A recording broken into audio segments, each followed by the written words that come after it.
What's up, everybody? Philly Soccer Page post-game show. I am Mike Servideo here with PSP West Coast Bureau, Peter Andrews. Tough loss for the Union tonight. They fall 3-1 to Toronto.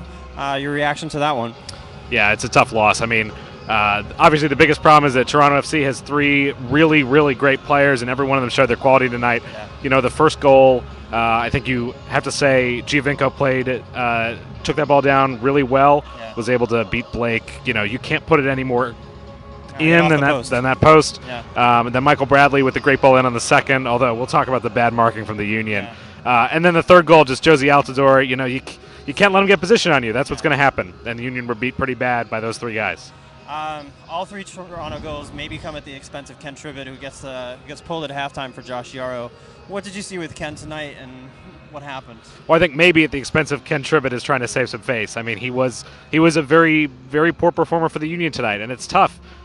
Because you're counting on a guy like Ken is in there to be physical. He's in there to handle someone like Jozy Altidore. And on that third goal where he just rode Ken Tribbett like a mule. Look, the thing is that you're making a decision when you start Ken Tribbett, which is you're not playing Josh Yaro.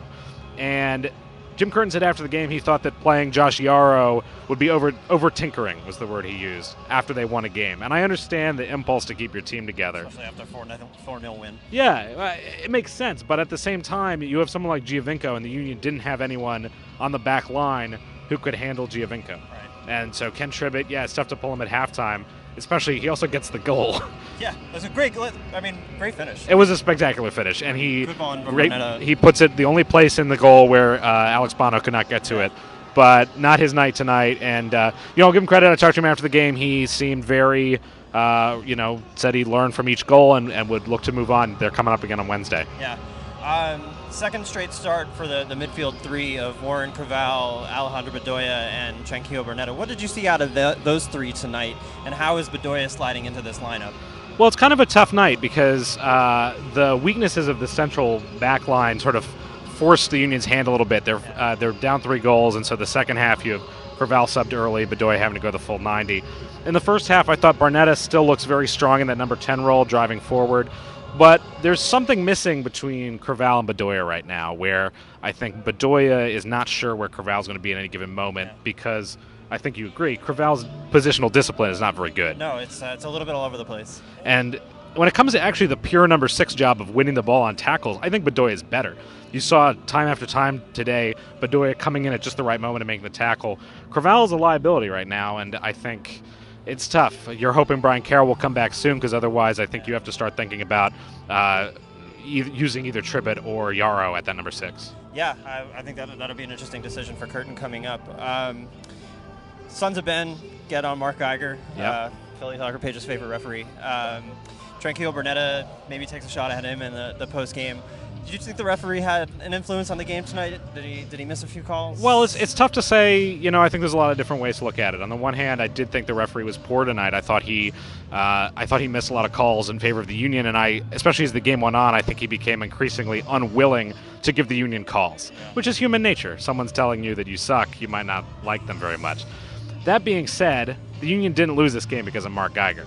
And as for what the fans, the fans were chanting some profanities. Look, that's what this is about. That's what soccer, these games are like. You're going to have fans who are very frustrated, and it's easier to chant about the referee than it is to chant about Ken Tribbett and about the fact that we should talk about the offense. I didn't think there was much happening. I don't blame the fans at all. I think it's I think it's a little churlish to say that the fans didn't behave. I asked Jim Curtin in the loss 2 weeks ago to Salt Lake if the front players were getting enough touches, and I think he would probably agree that they didn't get those touches, especially in the first half. It seemed like they had some opportunities in the second half. I think 2-3 chances from inside 8 yards and just couldn't put it away. Where did you see in the offense tonight? Yeah, I thought it was tough. One thing is I thought Ilsinho was actually fairly influential on the left side, but or on the right side. But when he's cutting in, he was having a hard time finding players. It's tough because CJ Sapong likes to play that physical hold-up style of play, and the Union a bunch of times tonight looked like they were looking to play those quick passes in through. I thought Pontius was a little bit off his game tonight, and like I said, CJ actually had a glorious chance from about 5 yards out that I think you give credit to the goalkeeper. That's a spectacular save. Yeah, got down low. And then at the end of the game, it's tough. We were talking earlier that it's tough when you throw out Alberg, Herbers, Sapong still out there, Barnetta. You got 5 guys all playing at the very top, and it's tough to get that movement required to break down a bunkering team. Union returned to action on Wednesday.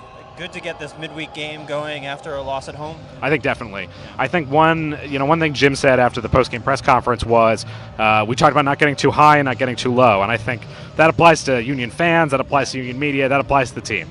And I think getting out there against Columbus, they're going to have to. I would imagine there'll be a couple lineup changes just due to overuse. Yeah. You've got Charlie Davies gathering fitness on the bench. I thought Herbers played very well tonight and might be deserving of a start. It's going to be good for them because I think they just need to get games. Getting a guy like Ali in the team and getting Warren and Brian Carroll and that midfield sorted out. They're still in a great place to make the playoffs. I mean, I would be surprised if they don't at this point, but it's about going in with momentum versus trying to snag that 6th seed. Yep.